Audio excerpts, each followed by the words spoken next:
Hello, everyone, and welcome once again to the Fisherman's Post Saltwater Podcast.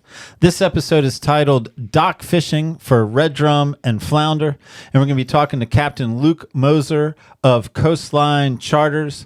We're going to be covering such areas as locations, bait and tackle, and presentations. So we got a lot to cover. My name is Gary Hurley of Fisherman's Post. Fisherman's Post has been serving the saltwater fishing community of North Carolina since 2003. We've been bringing you fishing reports, fishing information, fishing tournaments, fishing schools, and now in our latest and greatest chapter, the Fisherman's Post Saltwater Podcast Series. And it is in this podcast that we reach out to our captain and guide friends from up and down the North Carolina coast and ask them to share with us their knowledge, their insights on how to catch more fish more often, albeit the goal isn't just more fish, but I think a higher goal. What we're looking to do is to get you and your family and friends out on the water, spending more time together more often. I'm joined in this endeavor every podcast episode with my podcast partner, Billy Thorpe of Thorpe Creative. Billy, here we are, another podcast episode. Here we go, Gary. Another episode. I've let you come in for another episode, so you're welcome. I appreciate it. I do appreciate it. I help me look good, man. That's what I'm hoping. I'm hoping you make me look good. Hey, we're in this thing for 60-something episodes so far. We're having a good time. Always fun. So we appreciate everybody watching, listening, sharing the episode, and rating us on iTunes or podcast, Apple Podcasts, or Yeah, rate us on Apple Podcasts. I think that'll help us out a lot. I always forget to ask for that, so feel free to go do that as well. And we'll jump right in here, and we'll talk about some sponsors, and then I'll let you guys get to the fishing information. But our first sponsor is Marine Warehouse Center. Really love these guys. Appreciate them. Get a quick video from them, and we'll be right back. At Marine Warehouse, we have everything. We have new boats, we have parts, we have accessories, new trailers, we have a complete service department with highly trained technicians. Anything you need to get out on the water, we have it. At Marine Warehouse Center, as we've grown over the last few years, now have a large section of marine supplies from start to finish for all your boating needs. What I love about this region is to be able to get out on the water, and also we love to be able to get you out on the water. The best part of working at Marine Warehouse is being able to get involved with the customers and share a love for the water. I was just thinking, you owe it to yourself. You know what? Just pull out the credit card, refinance the house. You owe it to yourself to own a beautiful boat. Yeah. Compliments of Marine Warehouse Center. I would get right on it, man. I'm sure my wife would be stoked if I came home and said, we don't have a house, but I got a boat. I think she'd respect you for your courage. Yeah, sure. She'd say, that's the man I married, not a yes man. I married a courageous man who's willing to take risks. Yeah, that would be a big risk, all right. As we've been talking on this show, I'm worried about Terrell, at least in his joke repertoire. I think we're scraping. I'm thinking those guys at Marine Warehouse Center need to come up with a new sort of feature. Yep. But you tell me if this joke, has promise. You ready? All right. Terrell's joke, not mine. Who took the baby octopus for ransom? Squidnappers. All right. That was a money joke. The money? Squidnappers. I love it. That's what we should call people who listen to this podcast and watch it. You are all now known as the Squidnappers. You just lost some of our viewers. They're like, I'm not a squidnapper. I'm out. No, I just gained viewers. I'm gonna go listen to Joe Rogan. Well, you just send them away. You know what? Where's my DMT at? We'll get this going. Oh man, no, we're gonna bring on more viewers, and we're gonna bring on some more sponsors, and it's gonna be great. It's gonna be great. And speaking of another sponsor, I want to shout out Ari Hitch. Here we go. Let's shout these guys out really quickly. Raleigh Apex Hitch. Hitches, trailers, bike racks, and much more. So they take care of the fishermen, the watermen, but they also take care of all your other fun activities that you do. So I'm sure you just don't fish all the time. You go ride your bike and do all that fun stuff. Yeah, or put a hard luggage rack on top of your vehicle to drive somewhere, man. That's what I was impressed at when I checked out the website, man. Quality products. So it's something that you buy and then you're done. It's something you can count on. And tell them the Squidnappers sent you up there to get a $20 discount. The Squidnappers. I love that, man. This is a new thing. Just wait for the shirts and the stickers. They're coming. Okay. I'll wait. While I'm waiting, show me a fish photo. Great segue, Gary. Way better than to the joke. I agree. All right, here we go. We got Lori Little of Wilmington, North Carolina, with a 19-inch flounder that chased down a finger mullet on a Carolina rig. This fish was caught and released in the creek near New Topsail Inlet. So yeah, looks like a pretty good sized flounder there. Yeah, man, she did well. But that flounder is safe. Lives to see another day. She did well, and Luke Moser is here to advise us all how to do well, and I like it. I like that the niche here is dock fishing. I like that we're taking on this topic. And Billy, here's my reminder to you. Billy's best takeaway. Billy's That's right. best takeaway. You got it? I'm excited. I'm gonna be here with my pen. I got my trusty pen right here, Gary. Taking notes. Well, I don't want to micromanage you. I just want to set you up. I just want to make sure you're not caught off guard. Never. I'm ready. All right. Well, let's bring on our guest tonight. Our guest tonight, Captain Luke Moser of Coastline Charters, talking about dock fishing for reds and flounder. Welcome to the show, Captain Luke. Hey, man. Thanks for having me, as always. I always look forward to these podcasts. Yeah, man. I enjoy the relationship. Look forward to talking fishing with you again here tonight in your second appearance on the podcast. But as you know, it is tradition on the Fisherman's Post podcast that you got 2 questions before we get to the main event. You knew that. I didn't catch you off guard with that. Are you ready for your 2 questions, Luke Moser? Shoot it at me. Give me number 2 first. No, that is a negatory. How about why should we listen to what you have to say about a red drum and or a flounder? Why? Well, that's a good question. You got me stumped there, Gary. Probably just, I've grown up, fishing for drum and flounder. I mean, especially flounder, as a kid, before all the rules and regulations have changed so much. I mean, that's what me and my dad did. That's all we cared about. And eventually, if you flounder fish enough, your bycatch is going to be drum. And, I've done it my whole life, man. I mean, we just covered a lot of ground, a lot of water, with that being, for the most part, our only 2 things we fished for, and it's proven to be successful for me over the years, especially the past few years guiding. It's just a passion. I don't, there's nothing else I care about doing per se. I'm made up with it. Acceptable answer. We'll proceed to question number 2. Question number 2, based off your charter boat business name, Coastline.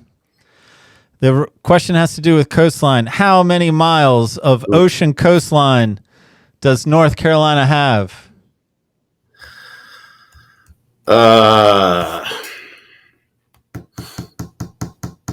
Let's go with 300.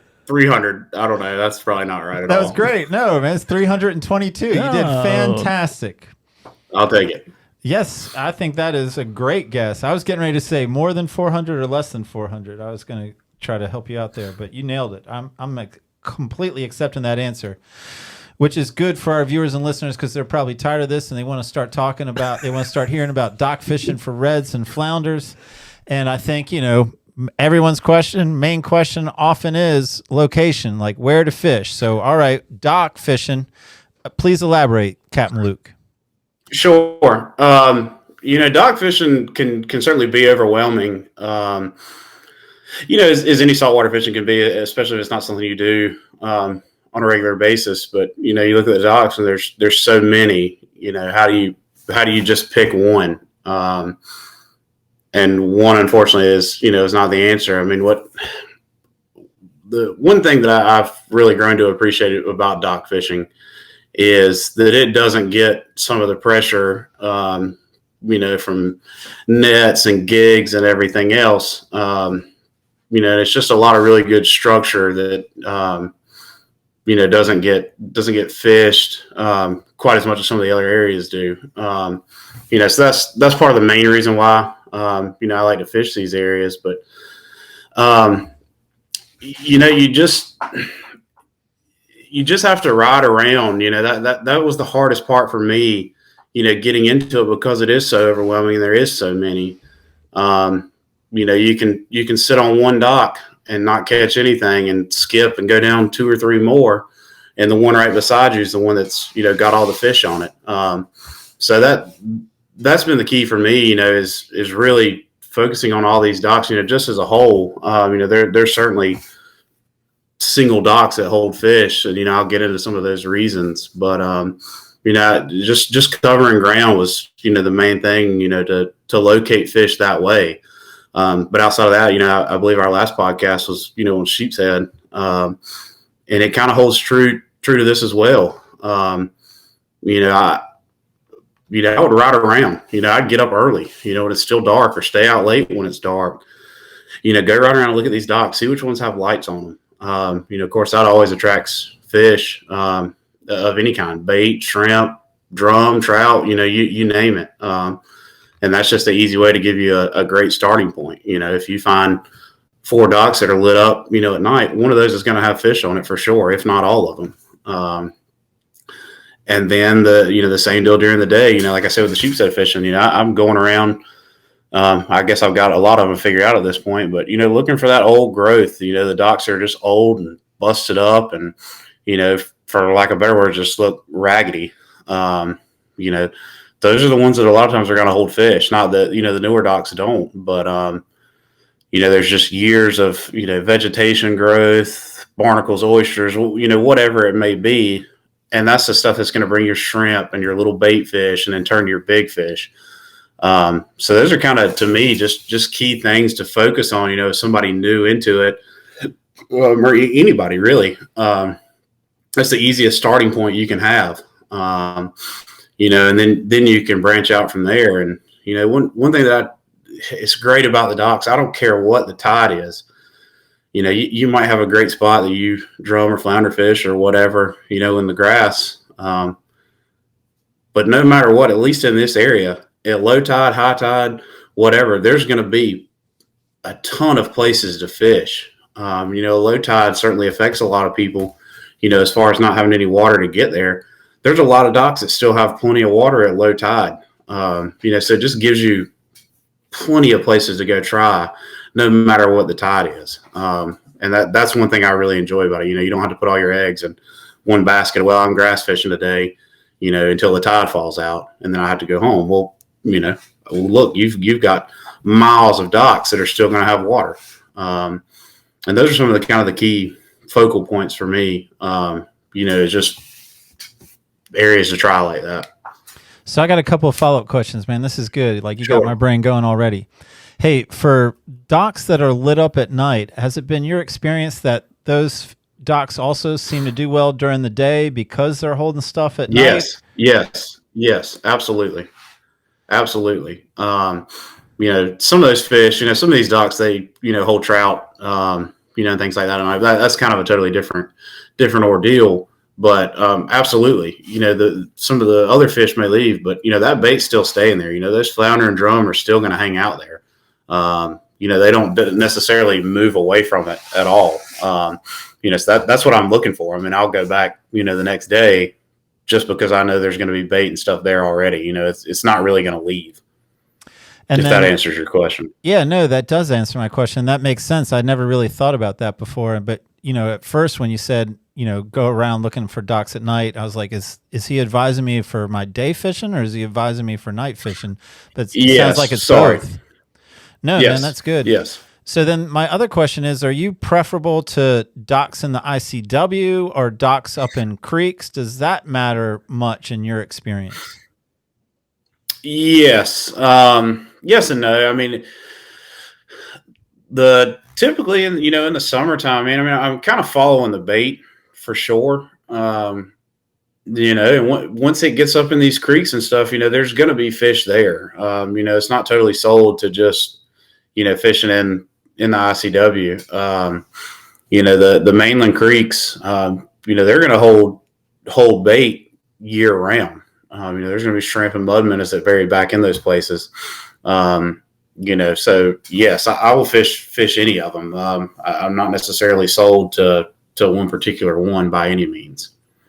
And then I guess you were talking about riding around and just checking out docks and making notes and sort of coming up with a plan. And I follow about like old growth and raggedy docks. But what about like, I guess one of the questions I was thinking about, like, what about water depth? Are you like a dock that has at least X amount of feet at the end at low tide? Do you like in docks that have water that never get dry even up to land at low tide? I mean, you know, do you have any parameters there that you've patterned that seems to say that might be more likely to hold fish? Sure. That's actually a good question, Gary. You know, and I pointed out, you know, the lights and the barnacles and everything, just because it's a visual that you can see, you know, just from riding down the water. You don't actually have to get up close to it. You know, you can see this stuff riding down the waterway, so you don't have to put in as much effort. You know, you can say, okay, well, you know, that dock's really good. I'm going to try that, you know, tomorrow or whatever. But as far as actually going up, you know, to look at some of these docks, you know, to get the depth, no, there certainly is a pattern on it. You know, I like the docks that even if it's not navigable, I can't ever say that. Even if it's not water that you can get to, you know, at low tide, there's still going to be fish there. You know, they may move out closer to the front, but typically what I'm looking for is at high tide to the dock to have at least 2 or 3 foot of water, you know, right up close to the bank. Okay. You know, within 3 or 4 feet of, you know, the shoreline. But I mean, I'll fish them if my boat will float, which it floats in nothing. I'll fish it. You know, that's a big thing. I feel like people, you know, get the wrong idea about is, you know, deep water, big fish, or, you know, this is only, you know, 10 inches of water. There's not going to be anything here. You know, I figured that out a long time ago, you know, with people that gig at night. You know, that's traditionally done, you know, in shallow water. You know, flounder come in shallow water at night. Flounder will stay in shallow water. Every big flounder I've caught's been in 3 foot or less, minus, you know, ocean fish, which is just totally different. But any of my, you know, inshore, you know, 7-8 pound fish, they have been in 3 foot of water or less. But so that's what I'm looking at. Just, you know, as long as it's got water on the bank, you know, at low tide where I can get up there to it, you know, I want it to be able to reach the grass or, you know, the sand, whatever's there. But, you know, the ones that get totally dry, I mean, like mud at low tide, you don't see that a lot in in this area, Russell Beach, Carolina Beach. There's a few, but those aren't places I typically, you know, fish in general. But, you know, if there's a trough, you know, where you can see a sandbar at low tide, but then still between the sandbar and the actual mainland, there's still water. That's fine. I mean, that's great. You know, a lot of times those fish will be hanging out in that trough, you know, on the high tide. So, you know, as long as it's got water, I mean, even a little bit, that's totally fine. What about a location of the dock, such as like closer to the inlet versus farther away from the inlet, or like across from the waterway from a creek drain or anything along those lines? Any of that factor in? Sure. And it's kind of a time of the year thing. You know, I find that, you know, in early, you know, flounder season, drum, you know, when the drum and everything is starting to bite well, you know, a little bit closer to the inlets is certainly better. You know, there's going to be more bait concentrated in those areas. But then once you get in, you know, the high summer, you know, in August and everything, not necessarily. You know, sometimes I may go to the inlet or closer to it for, you know, water clarity, you know, following the tide or looking for clean water. But I haven't necessarily found that, you know, being right at the inlet, you know, is a game changer, you know, especially when it's, you know, high August, you know, September, whatever it is. You know, the bait's everywhere, the fish are going to be everywhere. You know, certainly rain does affect it. You know, and that's where I may, you know, push closer to the inlet to get some higher salinities. But just general overall, you know, conditions are fine. Anywhere along the ICW, I truthfully can't tell that it's made that big of a difference to me being closer to the inlet or not. As long as there's, you know, bait in that area and the water's not, you know, coffee, which we'll get into that later. But I can't see that it's made a huge difference to me. You know, fall and spring, yes, but high summertime, not at all. Okay. Well, let's unless you got any final thoughts there on just sort of selecting docks. I mean, maybe we moved on to bait and tackle gear, about how you prepare. Yeah, and then move into presentation. Sure. I did have one thing I kind of forgot to mention as far as docks go. I'm talking about this water, in foot, 2 foot, whatever at high tide. But at low tide, a lot of these, I like to, fish some of the, I go back and forth between short docks and long docks, but usually the shorter docks, they're typically closer to deep water, at least around here. And the ones that, have water and everything, or just a little bit of water at low tide, I like to look for those ones that it's a hard drop off. It goes from, 1 or 2 foot at low, or even less, to 5, 6, 8, 10 feet quick. That's a great area to target. Drum and flounder as well. It's tough because the water is usually muddy, on those conditions with the tide. But that's another really good thing to look for. It's just that hard shelf that drops off. You can see it at high tide, low tide, whatever. But those are docks that I really like to look at as well. Okay, man. And then how are you rigging up for these ducks? I go back and forth between a couple of different tactics. One thing I've started doing in the past year or so is kind of, fan casting per se before I actually get up and fish the hard structure. I do this quick. There's specific ways to target drum. I think, when you're dock fishing, you can catch drum and flounder, certainly. But, early in the morning, and this part's going to be a little bit more geared towards drum. I'll get up, on the down current side, or, if you got a power pole up current side, or an anchor, however you'd like to do it. For this part, I like to be on the up current side, just because you got a little bit better control of your bait. But, I'll get within a long casting distance, of the dock. And if it's early in the morning, I like to throw top water kind of down the whole spectrum of the dock, and letting that tide, bring your top water plug close to the dock, and just working, in those early morning hours, those drum will come out, they'll still come out from under a dock and, grab a top water plug. And that's, to me, has been a good thing I've started doing, because it kind of eliminates you getting right on top of it, maybe spooking some of the fish, per se. And then, you could go ahead and pull one of those reds out that you may have missed, live bait or cut bait fishing. So I started that, I make 4 or 5 casts where I pretty much cover the whole spectrum of the dock. That's not geared towards flounder per se, although they will hit a top water. It just doesn't happen that often. And then, I might another, do that for 2 or 3 minutes. I don't spend a whole lot of time. I might throw top water on the same water, maybe twice.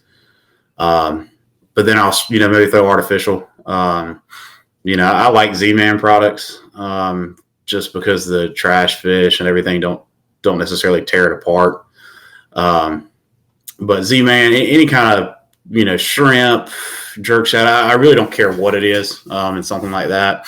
And I'll do the same thing. I'll cast up and down the dock just to cover that whole deal, where your drum are mostly right up under the dock. Per se, a lot of times the flounder some of them will be scattered about. And I've started doing that, man, and it just seems to, put a few more keeper fish in the box that, otherwise wouldn't have caught. A flounder's not going to go. They will, but it just doesn't. You're not going to, if that flounder's 20 foot away from the dock, he's never going to see what you're casting, directly out of the dock live bait fishing. So that's one of the main things I've started doing. It's just the first tactic, pulling up to it. And that's one of those things, you're going to find as you do this, which dock that's applicable to. Some of them, drum aren't going to come out, or there's just not any flounder there or whatever. But it's just a really quick, easy way to fast fish a dock, just to, pluck a couple of fish off of there, and then dive right in to, how I would normally fish it. And I'll get to that. Gary, do you have any questions on that part? No, man, that makes sense to me to do a search tactic before you sort of, settle in and really try to cover it, I guess. No, man, let's go. I like the search technique, and I'm ready to hear you talk about, the more traditional, bait fish in the dock now. Sure. And I'm going to kind of sling some of the bait topic in there a little bit. Or I can wait on that. It's kind of hard to do both. Just what I'll typically do, is whatever live bait I can get. And we'll get into the bait thing here shortly, but you can talk about bait now, man. Okay. Well, it'll just, it'll help it roll, but either way, it truthfully doesn't matter. I've certainly, had some baits that work better than others, but once I go into the bait fish in these docks, and I'm going to base part of it solely on flounder. Everybody likes finger mullet, and I do too. I mean, they're great. They're abundant in the summertime. They're pretty easy to get. So that's usually what I'll go for. Menhaden are great as well. I don't typically catch too many drum inshore on menhaden. Just for me personally, I don't know why. Live menhaden. So a lot of times the easiest thing I'm looking for is finger mullet. But something people don't always think about. I encourage you when you clean your fish, look and see what they're eating. Very rarely do I clean a drum or a flounder that doesn't have anything in it. And growing up, finger mullet was all you used. It was just finger mullet. That was it. That's what you flounder and drum fished with. Unless you're using cut bait.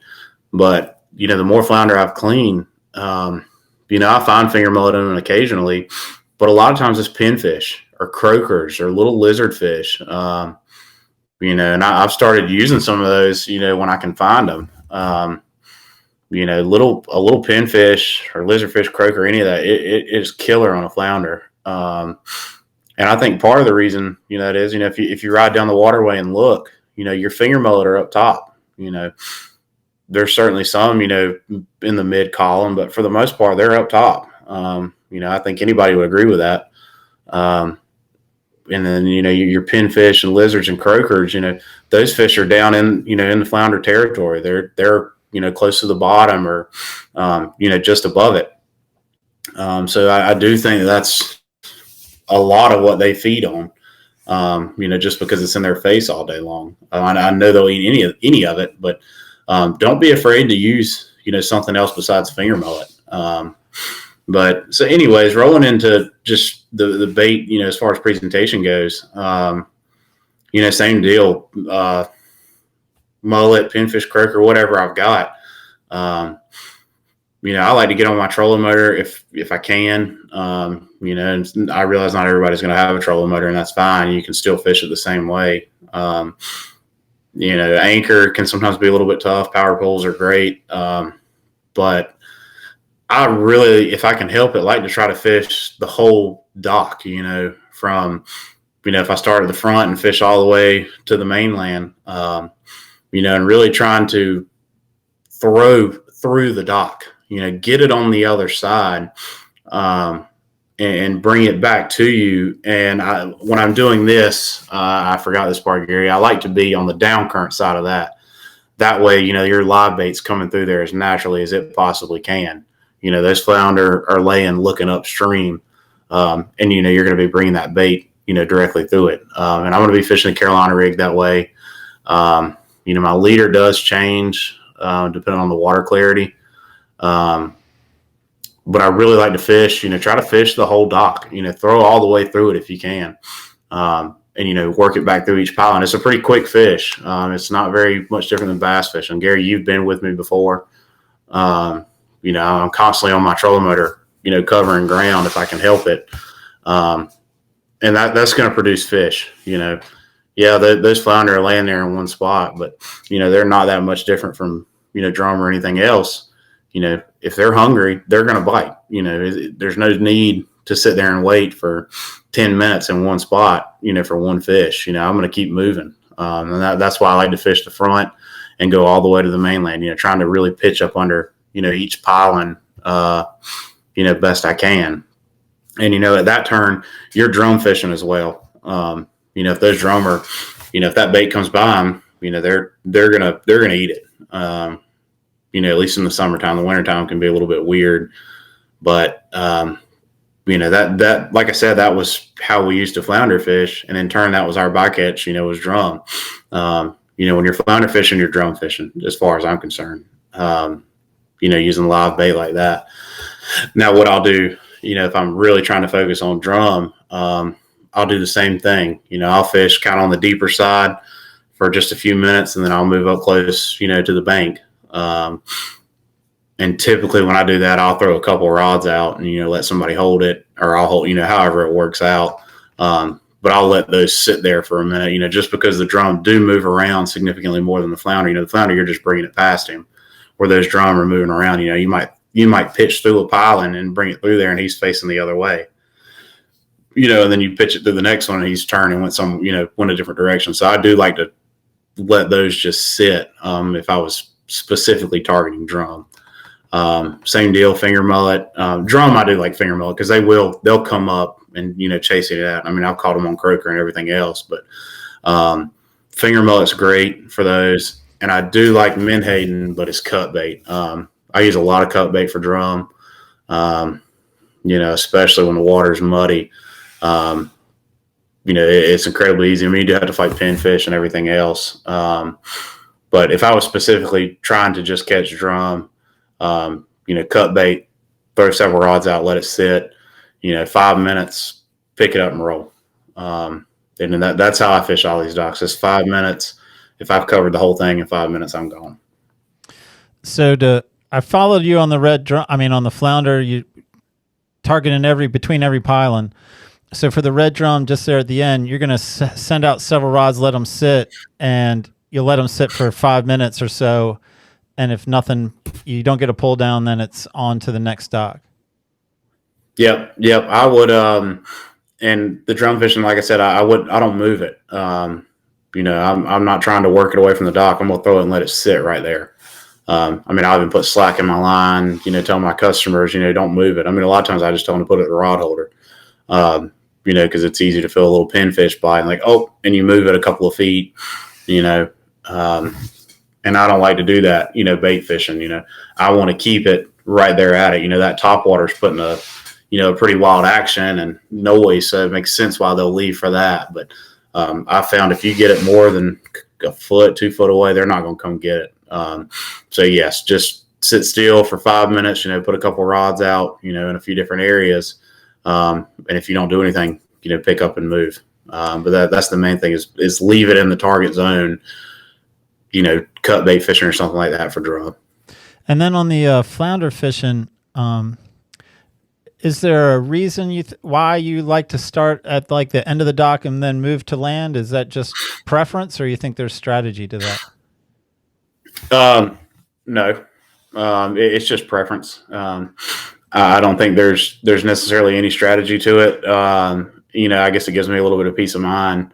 When you pull up to a dock, it takes you a second to get your stuff, whether you put your trolling motor down or put your anchor down or your power poles or whatever. It takes you a second to, get your rods, get your bait and everything. And I just feel like if I start in deeper water, I'm not making, maybe as much commotion. Underwater, it's not as loud. I'm not, I didn't come in too hot and, have to throw it in reverse and kick mud up all around the dock. That's probably the main reason why I do it. It just gives me peace of mind that maybe I haven't scared the fish versus, pulling up in a foot of water and, Shrek footing all around your boat trying to get your stuff together. Or like I said, you come in too fast or, your anchor slips or whatever. At least if you're in deep water, you're not, and I say deep water, 5, 7, whatever, 10 foot, you're not spooking fish at that depth. At least in my head, that's how it seems. And it seemed to be productive for me. That makes sense. That makes sense. It sounds like a logical answer. I think another question I had, and I believe I'm following you. So red drum hold more. in general, red drum will hold up more right underneath the docks. Flounder, you say, will be under the docks and away from the docks as well. When you're in that mode with live bait fishing and you're throwing through every pylon, working your way through the dock, I guess more specifically flounder fishing at that point than red drum fishing. Are you close to the dock? And at that point, have you said, I'm really just focusing on flounder under the dock? Or are you away from the dock and you're fishing your way all the way back to the boat and trying to get some of those scattered flounder that might not be right under the dock? Yes, that's a good question. So once I've, I was talking about earlier doing, the fan cast and the searching. Once I've done that, I'm done. I'm not going to worry about those fish anymore. If they didn't bite through there, then, so be it. I'm going to get up close to the dock. I mean, I'm going to be, really, you want to be as far away as you can possibly be to still, make an effective cast, without hanging up in the pylons and everything. And I'm going to work it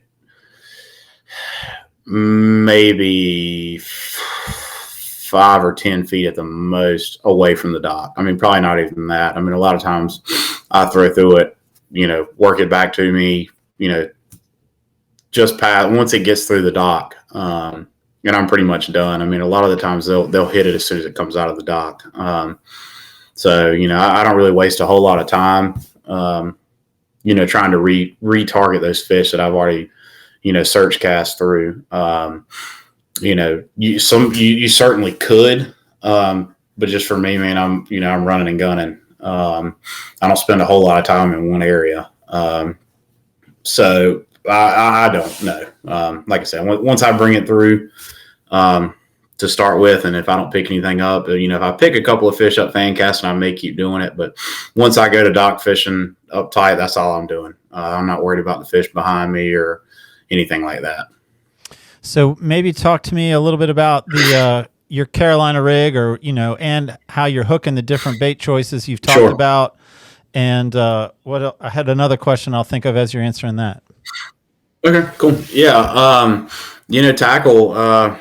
Some people might cringe when they hear this. I know me and Luke Donay had this topic when we did one of the fishing schools. Our tactics were kind of dramatically different. And don't take what I have to say is, the gospel. You got to go out and figure it out on your own, what works for you. But just me personally, I think some would, find it to be overkill, but, I'm fishing a pretty heavy duty rod, 7 foot, medium heavy, 20 to 30 pound braid. But I put 50 on it. I fish usually a Penn 4000, loaded with 50 pound Power Pro, green braid. It's still a small diameter, it casts fine for my purpose. And it's heavy, if something breaks that, then, I didn't have anything for him anyways, not inshore. So, some people like to go a little bit lighter. I just, I never really, I'm not there to, I enjoy the fight of the fish, but, I want the fish to come in the boat. That's what, I don't know. It eats me alive, you can fish that heavy gear like that and, horse him out of there. And if you're not going to keep it, you can get it back in the water quick, but 50 pound braid, heavy rod is what I like to use. And then, my Carolina rig, I think this goes, across the board with anybody who likes to flounder fish. I like to use as light a weight as I can, to make contact with the bottom, or, not have my bait swimming around, with the weight, so that it just varies. But the smallest weight you can use. And then the leader goes, I'm usually 30, 30 pound fluorocarbon. And I like to use a Kale hook, a big 4-aught Kale hook. I really don't care how big or small the bait is. I haven't seen that it's made a tremendous difference for me to really downsize in my hook. So that's typically my rig. And, as far as my leader goes, it's going to vary with the, with the water clarity, for sure. But typically I try to go as short as I can. A lot of times I'm 10 to 12 inches. Sometimes a little bit more if I am fishing some really, really clear water, and the fish are not responding. If I'm fishing for a couple of docks or whatever, and the fish are not responding to my rig, they can certainly just not be biting, but I'll go ahead and change it up. I'll have another one rigged up that's maybe, 15 to 18 inches longer. I mean, that doesn't sound like a lot, but, when you're fishing, 2 foot of water, that's a lot. So I like to have a couple of different setups ready, from short to medium to a long leader. But that's my typical setup, heavy duty, and this would probably kill somebody else as well, man, but I like my drag down, drum, flounder, whatever. I've gotten to where I sometimes will loosen my drag for, flounder some, but mostly when it's a tournament day. But I just like to keep it locked down, man. That you get a lot of drum, in these docks like this, and if you're not paying attention, especially if you don't have heavy enough gear, and a 26-inch drum hits you, right under the dock, you got to be able to turn him somehow or another, and that's why I like to lock it down. I mean, it just gives me that good jump to get right on top of that fish. If he gets you through the dock, I don't care what you got, it's going to be tough to get him out. But that has been a game changer to me over the years, just having that drag locked down. I mean, the amount of fish I've lost versus gotten out is substantially different. All right, man. And then with the Carolina rig, maybe walk me through how you rig your live bait choices, whether it's a mullet or a pogie or a pinfish. And then maybe just a little bit discussion on, your favorite cut bait and how size of the cut bait and how you hook that. Sure. As far as hooking the live bait, I pretty much always hook them the same way. From the bottom up to the top, right through the bottom lip up to the top. Nothing super fancy about that. I mean, I've hooked them in the tail before. I've hooked them through the eyes or the nose. I can't see that it does any. I don't think it's worth it to me. I've never seen that it's really made a difference. And honestly, I think it's maybe have fewer bites. So just hook them straight up to the nose. I don't care what it is. Finger mullet, pinfish, croaker, whatever. That's how I always hook my stuff. And then, as far as cut bait goes, like I said, menhaden is probably my favorite. Lizard fish make pretty good cut bait too. I'm sure Jamie's a big fan of those, man. A local captain taught me that a long time ago. The lizard fish, most people throw them back because they're a nuisance, but they do make pretty good cut bait. So I'll use those. But I mean, I cut everything into chunks. I have in the past, filleted, a strip like that, because that does give you a kind of a better chance at a flounder if need be. The current catches it just right and it flutters or whatever. But in August, September, man, the pinfish are so bad. I've just gotten to where I chunk everything. It seems to last a little bit longer, and I'll do, maybe a inch or 2 inch chunk. Sometimes a little bigger. If the pinfish are really, really bad, but something that's, you're going to look at it like, wait, this is huge, or no, this is too small. If you're throwing it out there and it's getting gone in half a second from pinfish, then, go up in size. But, a pretty reasonable meaty piece of bait. If I was going to take a menhaden, I'll, if it's a 6-inch menhaden, and just to give you an idea, as far as the other fish goes, I'll cut the head off. That's one piece right there. Then the center and then the tail. So I usually get, 3 good chunks of bait, out of one menhaden. As far as finger mullet go, we don't really start getting consistent. Once they start getting oversized, as we get later into the fall, then I may cut those in half, but usually I'll just cut them off right behind the head, and just hook it anywhere. I'm not sold to one specific way. Okay. So I think we're at the point in the podcast where we're wrapping up. So what I'll do is, Luke, I'll say 3 questions. Do you have any final thoughts to share with us about specific to red drum. Do you have any final thoughts to share with us specific to flounder? And then anything else you want to throw out there, or you can just wrap it up with one flounder, one red drum final thought when it comes to dock fishing and success. Sure. I'm going to go, I guess, overall, I've said this before, the best advice I can give anybody, dock fish or any kind of fishing, but especially docks, move, keep moving. If you've sat there 5-10 minutes at the latest, unless you just know there's fish there, that you caught some there yesterday and there was, 4 drum and you missed 5, move. Keep moving. There's no need to sit in these places, for very long. I mean, they're certainly, if they're biting on a certain tide or whatever, once you get that pinpointed, but cover ground. I mean, I'm constantly moving. Like I said, I mean, I may fish 20 or 30 spots, in a 4-hour trip, on docks. If they're there and they're biting, I mean, a lot of times I can only get, 2 or 3 rods out, before a drum hits, and the flounder are the same way, it's not quite as aggressive, but if they're there and they're feeding, it's quick, it's not go back and forth, whatever, wait for 10 minutes and then, move, you got to keep moving. That's the best advice I can give somebody. And, if you do, fish down one of these docks and you do catch one drum or, a couple of flounder, you miss some fish, then I would stay a little bit longer. Then I would turn, and repeat that. Only if I'm getting bites. If I'm not getting bites, I'm not going to stay there. That's the best advice I can give anybody. You see people that sit in one spot for, 30 minutes, 45 minutes, an hour. I mean, I've seen people sit in the same spot for half a day. You're not wasting your time because you're out there. You're doing what you enjoy, but keep moving. That's the best advice I can give, and I can't harp on that enough. I think that's a solid final thought, man. I think that's a good suggestion. I've enjoyed this conversation. Very detailed about dock fishing, man. Very good, Luke. Thank you so much. Yeah, man. Thank you. I enjoyed it.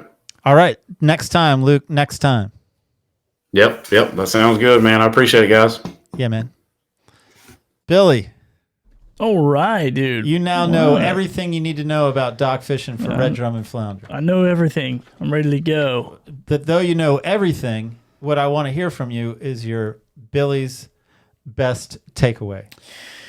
Well, Gary, in my flounder fishing experience, I catch a lot of those lizard fish. So when he said, chop those things up into cut bait, I thought, you know what? That's a really good idea. Therapeutic. Maybe it'll be therapeutic for you too. Yeah, man. I just take out my anger and chop into those little fish. They get those little death teeth or whatever I call them anyway, man. I'd probably kill them anyway just because I don't.